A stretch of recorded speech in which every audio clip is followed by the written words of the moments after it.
Bonsoir messieurs, dames. Alors ce soir nous sommes dans le cours 304 d'art dramatique et nous allons parler des convictions profondes de l'acteur.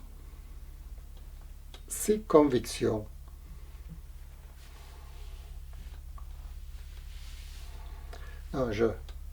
je suis embêté parce que les convictions ça se rapproche aussi à la religion, et puis aux croyances tout simplement de l'acteur, à ce qu'il croit dans la vie, c'est-à-dire à ses motivations personnelles avant de jouer le rôle. Alors ça a un peu rapport avec la religion, de loin. Mais disons que vous avez les acteurs qui croient profondément à quelque chose, mais à quoi croient-ils exactement? Chaque personne dans la vie a ses propres convictions morales de la vie.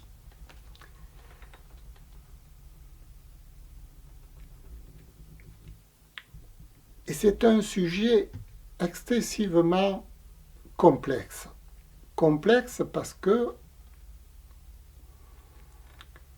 on ne va pas juger sur quelqu'un, mais lui-même va exprimer ses convictions, sans s'en rendre compte en général. Sans s'en rendre compte parce que ne les a pas analysées profondément en lui. Et le travail d'analyse, c'est ce que le comédien doit faire avant de jouer, avant d'interpréter un personnage. Parce que son personnage qu'il va interpréter va refléter les convictions qu'il lui donne, qu'il lui prête. Par exemple, quand vous avez Jean-Philippe Tchifteian qui interprète Philou Dingo, il donne les convictions de Jean-Philippe Tchifteian à Philou Dingo. L'âme de Philou Dingo reflète l'âme de Jean-Philippe Tchifteian. Mais dans une spécialité, ce qui est de donner des cours d'art dramatique en tant que professeur d'art dramatique. C'est pour ça que le professeur d'art dramatique s'appelle Philou Dingo, parce que quand vous êtes avec Philou Dingo, vous avez affaire à un cours d'art dramatique. Enfin, en général, puisque c'est un professeur d'art dramatique. Tandis que si vous aviez affaire à Jean-Philippe Tchifteian, ce serait différent. Pourquoi Jean-Philippe Tchifteian n'est pas un professeur d'art dramatique à 100% de sa vie? Il ne l'est que par bribes, que par moments, comme là devant la caméra, il devient tout à coup professeur d'art dramatique. Et pour bien différencier ce professeur d'art dramatique d'avec Jean-Philippe Tchifteian, on l'appelle Philou Dingo. Philou Dingo, c'est le professeur d'art dramatique. Voilà. Il a une qualité. Est-ce que Jean-Philippe Tchifteian, lui, il a d'autres métiers, il n'a pas que ça, vous voyez. Donc, si vous avez d'un coup affaire à Jean-Philippe Tchifteian, il ne va pas vous faire un cours d'art dramatique, forcément, il va vous faire autre chose. Il est capable de faire d'autres choses, lui. Tandis que Philou Dingo, lui, devant la caméra, il se présente pour vous faire un cours d'art dramatique. Mais ce cours d'art dramatique obéit à la morale, aux convictions de Jean-Philippe Tchifteian. Donc, moi-même, disons, là, je suis à la fois Philou Dingo et j'interprète, donc je suis l'interprète de Philou Dingo, je vous parle en tant qu'interprète aussi, puisque on rentre à l'intérieur du cœur de l'acteur, à l'intérieur du personnage. C'est ça l'art dramatique, c'est d'essayer de comprendre les ressorts qui font bouger ce personnage devant vous. Philou Dingo, là, il a une façon de parler, une façon de s'exprimer, qui est celle d'un professeur d'art dramatique. Et donc, comment a-t-il acquis cette faculté? il l'a acquise en cherchant au fond de lui-même quelles sont ses motivations, pourquoi il fait ce cours d'art dramatique, dans quelle intention profonde.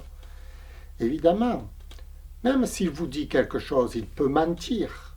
C'est-à-dire le personnage, Philou Dingo, peut mentir, il peut être dingo, il peut sortir du cadre, mais en même temps, il vous donne des indications pour justement nourrir votre connaissance. Si les gens n'avaient pas besoin de cours d'art dramatique, par exemple, tout le monde sait lire et écrire. Bon, ben, Philou Dingo ne va pas vous apprendre ni à lire ni à écrire. Vous savez lire et écrire.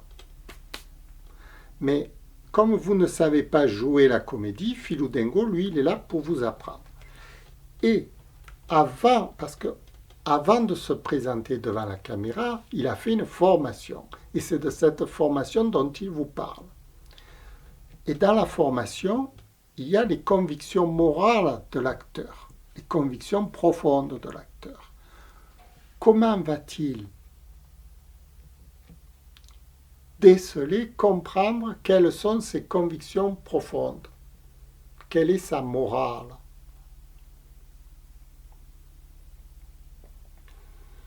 Parce que dans la vie de tous les jours, on ne se pose jamais ce genre de questions. Par exemple, Jean-Philippe Tchiftyan ne s'est jamais posé la question de savoir quelles étaient ses convictions morales. Il en a peut-être, mais c'est un peu comme la religion. On ne se pose pas trop de questions. Est-ce qu'on croit, est-ce qu'on ne croit pas? Bon, ben, ça va. Je veux dire, les convictions morales, c'est ce qui permet d'agir dans un objectif, dans un but. Le but de Philou Dingo est multiple, mais il obéit quand même à des convictions fortes. C'est pour ça que le personnage, il a cette puissance devant vous. Parce qu'il défend quelque chose, bec et ongle. Qu'est-ce qu'il défend? C'est en l'écoutant que vous allez petit à petit le comprendre. Quelle est sa philosophie du personnage? C'est pour ça que les cours d'art dramatique ont un sens, ont un intérêt pour le public.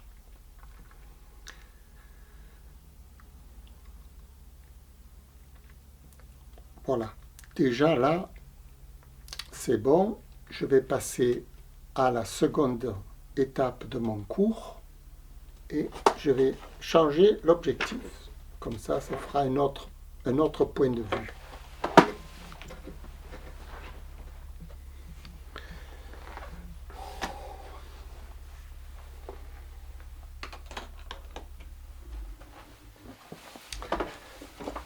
Bonjour, alors nous sommes dans le cours 304 d'art dramatique avec les convictions morales de l'acteur. Les convictions morales de l'acteur, c'est, disons, l'âme du comédien. Quand vous voyez quelqu'un à la télévision, il faut toujours vous demander qu'est-ce que c'est qui motive ce personnage à parler de cette façon, à s'exprimer, où veut-il en venir? Naturellement, vous le faites. Mais le comédien, avant de se présenter sur scène, réfléchit lui-même où est-ce qu'il veut en venir avec les téléspectateurs. Parce que il a des choses importantes à dire au public. Au plus ces choses seront importantes, au plus il y mettra du cœur.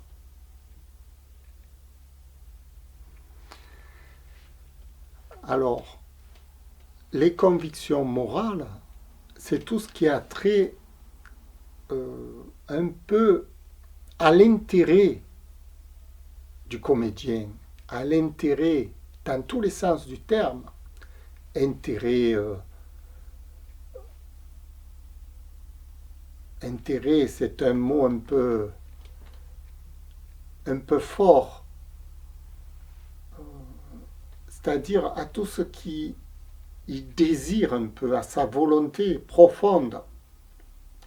Et chacun dans son éducation, a reçu une espèce d'héritage, une éducation dans laquelle on a appris à l'enfant quels étaient ou quels sont ses intérêts, son but dans la vie, son idéal, l'idéal utopique de l'acteur. Tout ça va forger ses convictions profondes. Et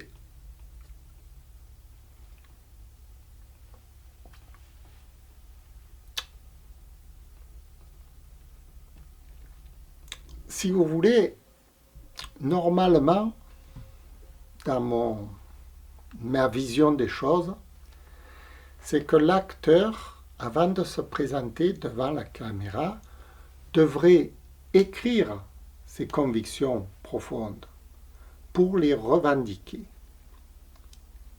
pour avoir une légitimité de présenter l'émission qu'il est en train de faire avec le téléspectateur. Parce que là, en ce moment, je ne suis pas tout seul, je suis avec vous. Et donc, je dois vous expliquer, vous démontrer pourquoi ma présence est importante pour vous. En premier lieu,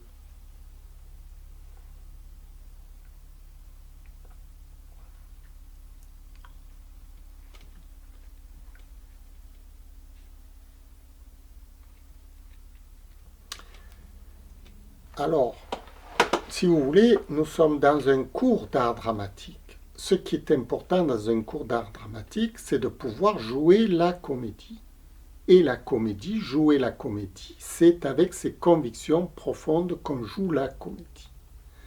C'est-à-dire, les convictions de l'acteur vont gérer son objectif prioritaire de l'action. Si par exemple, prenons le cas tout simple de quelqu'un qui a l'objectif de gagner de l'argent. Ça va gérer sa façon de parler, ça va gérer son pouvoir qu'il a de pouvoir gérer sa vie en fonction de gagner de l'argent. Et quand il va jouer la comédie, il va le jouer pour cet objectif-là, gagner de l'argent.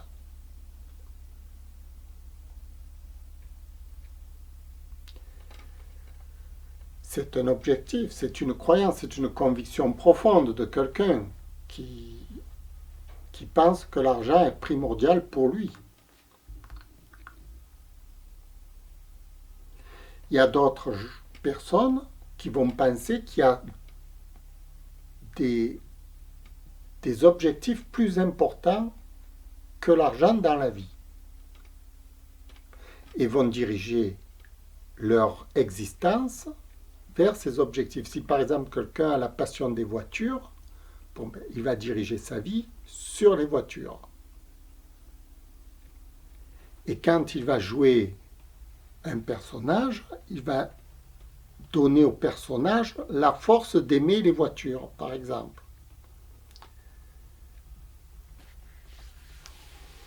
On s'égare là, on s'égare.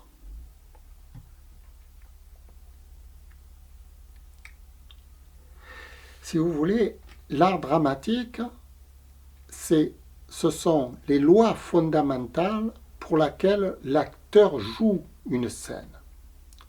Et dans ces lois fondamentales, il y a les convictions profondes de sa personnalité. C'est pourquoi, lorsque par exemple le comédien joue la comédie, il ne joue pas comme ça de but en blanc. Il a d'abord une mise en scène, un scénario dramatique, un scénario dynamique, tout ce que vous voulez, et tout ça, ça obéit à ses convictions personnelles. S'il ne connaît pas ses convictions personnelles, ne peut pas engendrer une mise en scène, ni un scénario, ni quoi que ce soit, d'avance. Parce que, si vous voulez, la comédie, c'est un acte de préméditation qu'on doit réaliser d'avance. Avant de jouer cette scène devant vous, je l'ai prémédité, d'après mes convictions.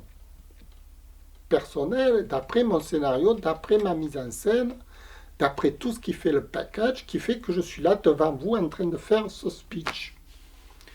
Et chacun d'entre nous, dans la vie de tous les jours, a besoin de comprendre l'ensemble de ces règles pour pouvoir diriger sa vie et diriger ses actes dans la vie de tous les jours. Si l'on n'est pas conscient du mécanisme, on ne peut pas diriger nos actes. Parce que les lois fondamentales de l'être humain, c'est un peu comme le carburant quand on met dans une voiture. Si vous voulez, c'est le moteur de la voiture. S'il n'y a pas tous les ingrédients dans le moteur, la voiture n'avance pas. C'est ce qui se passe pour l'être humain. Il faut intégrer tous les ingrédients dans l'être humain pour que l'être humain puisse avancer, se déplacer, réussir ce qu'il est en train de faire. Il ne s'agit pas simplement de le faire au hasard. Quand on le fait au hasard, c'est qu'on n'est pas maître de sa destinée. Qu'on est sous influence. Influence de choses dont on ignore d'ailleurs. Et c'est l'art, tout l'art dramatique va essayer de faire prendre conscience aux téléspectateurs qu'il faut qu'il connaisse tous les ingrédients qui gèrent sa personnalité, son mécanisme, sa façon de réagir. Parce qu'une fois que vous connaissez tous les mécanismes, vous pouvez réellement réussir votre objectif principal dans la vie, quel que soit cet objectif. Quel que soit cet objectif, vous pouvez le réussir parce que vous avez tous les ingrédients qui fait que vous avez mis dans votre fabrication. C'est une fabrication de soi en quelque sorte. Comme on fabrique une voiture. C'est tout mécanique. Mécanique avec psychologique. Parce que la fabrication psychologique, c'est ce qui prend le plus de temps pour créer le personnage. Après, il y a la mécanique. Si par exemple je prends mon accordéon et que je veux jouer de la musique, c'est mécanique. Mais cette mécanique, il va me falloir du temps pour l'apprendre. Tout comme la mécanique de l'esprit, pour jouer un personnage, pour jouer un rôle, il va me falloir du temps pour apprendre cette mécanique.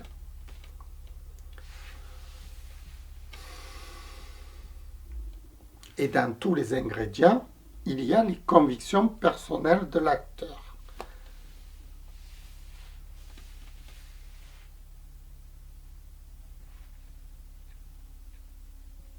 Alors maintenant, je vais vous expliquer comment on développe ses propres convictions personnelles dans un troisième acte. Voilà.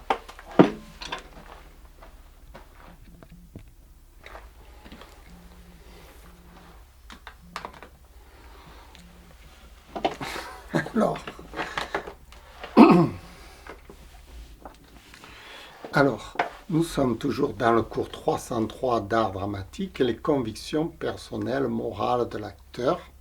Comment développe-t-on ces convictions personnelles dans la vie?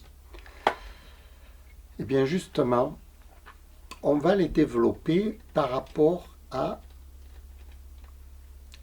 l'histoire que l'on va se raconter, c'est-à-dire la dramaturgie intime du comédien. Prenons un exemple, parce que c'est dans les exemples que vous comprenez mieux les choses. Supposons que vous vouliez être footballeur, que vous vouliez gagner des matchs, vous vouliez faire du football, etc. Bon. Il va falloir que vous vous racontez des histoires de footballeurs. Vous allez penser au football en quelque sorte. Vous allez jouer au football et ensuite vous allez avoir des difficultés. Et en réponse de ces difficultés, vous allez vous entraîner, vous allez vous battre, vous allez réfléchir, vous allez lutter pour acquérir les facultés qui vont faire de vous un grand footballeur.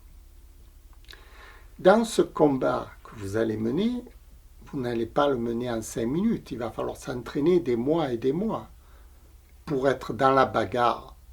Parce que la bagarre, au plus elle est longue et difficile, au plus vous vous construisez. Et quand vous allez lutter contre ces difficultés pratiquement insurmontables, c'est là que vous allez avoir besoin de convictions personnelles. C'est là que vous allez développer vos convictions. Dans le sens que vous allez vous dire, je dois obtenir ce que je veux. Mais comment l'obtenir? Et un rapport de ce que vous voulez obtenir et un rapport des résultats que vous allez avoir, c'est là que vous allez travailler vos convictions personnelles. Ça, c'est un exemple. Mais maintenant, on va prendre un autre exemple. Vous voulez séduire une fille. Vous allez essayer diverses stratégies. Stratégies comportementales, tout ce que vous voulez. Et il va se passer une réponse en face de vous. Cette réponse, elle va vous déplaire. Ce serait trop facile sinon. Et comme elle va vous déplaire, vous allez vous adapter à votre environnement. Cet environnement, à cette personne, enfin, au monde, l'adaptation que vous allez faire va forger vos convictions personnelles en rapport de ce que vous voulez obtenir et la réponse qu'on vous donne. Alors, les convictions personnelles sont un travail d'affrontement entre le monde et vous. C'est le résultat de cet affrontement. Vous allez développer vos convictions personnelles de façon à vous donner une légitimité d'agir dans certains cas. Prenons le cas de cette femme qui vous résiste. Alors, vous avez deux solutions. Soit vous la violez, soit vous la tuez, soit vous la laissez tranquille. Ou soit vous allez essayer de la manipuler. En rapport de ce que vous allez faire, vous allez développer vos convictions personnelles. Si vous avez des convictions personnelles monstrueuses, vous allez être un monstre dans la vie de tous les jours. Mais justement, c'est cette adaptation au monde qui va créer qui va révéler vos convictions personnelles de la vie.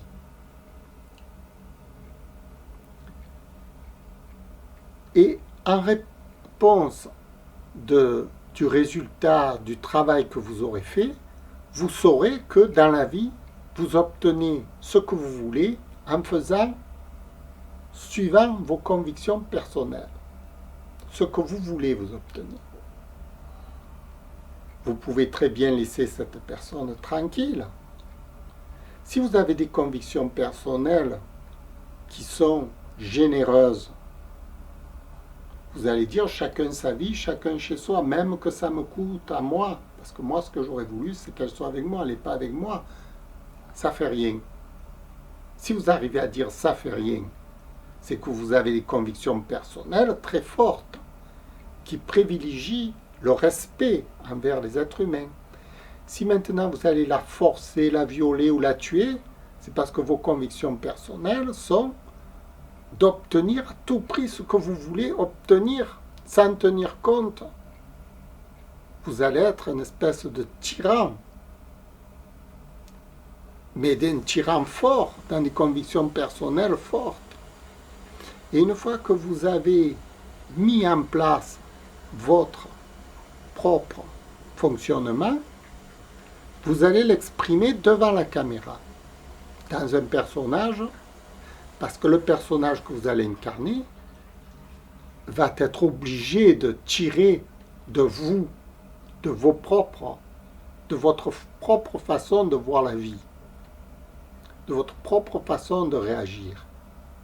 Si vous êtes un personnage tyrannique dans la vie de tous les jours, vous allez dégager cette tyrannie à la caméra en essayant d'obtenir tout ce que vous voulez avec vos partenaires, avec l'ensemble du film que vous créez.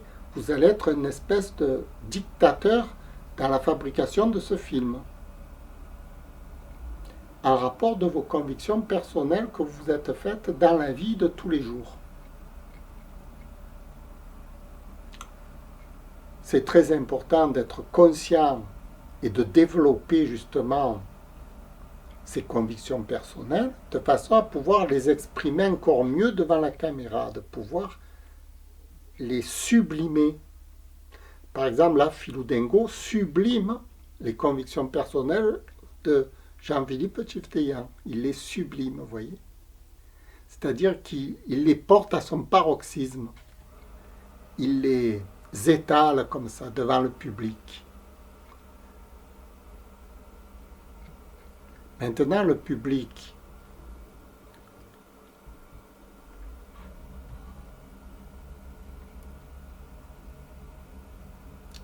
lui, Jean-Philippe Tchiftyan, il espère que le public va se nourrir de son travail.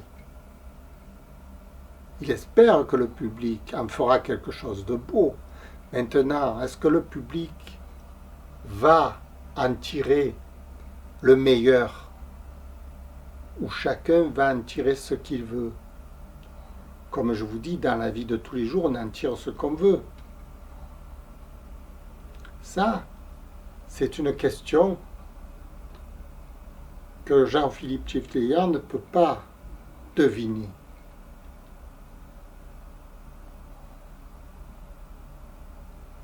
Lui, il interprète simplement Philou Dingo dans son propre devoir, dans son propre... C'est comme quand vous élevez un enfant, vous lui donnez quelque chose, maintenant l'enfant va en prendre ce qu'il veut. S'il ne veut pas prendre le meilleur, il va prendre le mauvais. Chacun est libre de prendre ce qu'il veut dans cette vidéo. Mais, à la limite, Jean-Philippe Tchiftyan n'est pas responsable de ce qu'on en prend, de ce que les gens font. C'est chacun est libre dans la vie d'en faire ce qu'on veut. Lui, ce qu'il donne, c'est déjà le meilleur de lui-même. Après, vaille que vaille, comme on dit. Hein. La vie n'est pas éternelle aussi. On fait ce qu'on peut et puis c'est tout. Moi, je sais que lorsque je mourirai, j'aurai fait ce que j'aurais eu à faire dans la vie, à mon âme et conscience. Point final. Je m'endormirai tranquille. Hein? Je vous remercie d'avoir écouté. C'était le cours 304 d'art dramatique, les convictions personnelles de l'acteur. Comme je vous dis, elles s'acquièrent dans la vie quand on a des problèmes.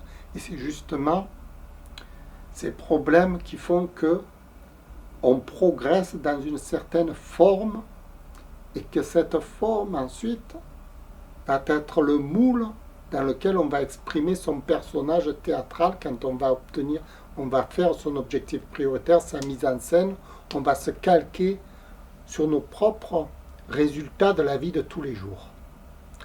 Voilà. Je vous remercie beaucoup d'avoir écouté. Comprendra ce qu'on comprendra. Je vous dis merci et au revoir. À bientôt. Au revoir.